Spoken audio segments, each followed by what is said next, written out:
হয়তো বন্ধুরা তোমাদের শুনে বিশ্বাস হবে না, ভারত এমন একটা কাজ করেছে শুনলে গায়ে কাটা দেবে।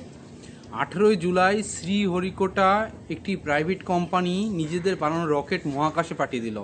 তার কি নাম ছিল জানো? বিক্রম 1। আর এই মিশনটার নাম ছিল আগমন। মানে এতদিন আমরা শুধু জানতাম যে ইসরোই কিন্তু রকেট পাঠায়।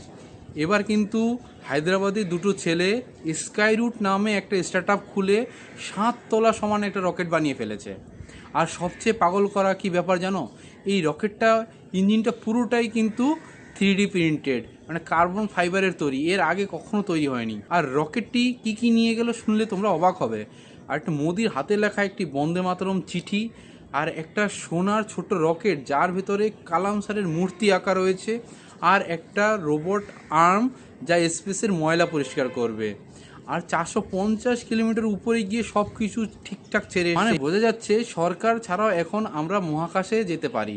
এটাই হলো আসল আত্মনির্ভর ভারত। এর জন্যই মিশনের নাম আগমন, কারণ বেসরকারি সংস্থা ভারতের স্পেসে আগমন ঘটেছে। কমেন্টে তোমরা লেখো কেমন লাগলো, শেয়ার করে দাও সবার সাথে।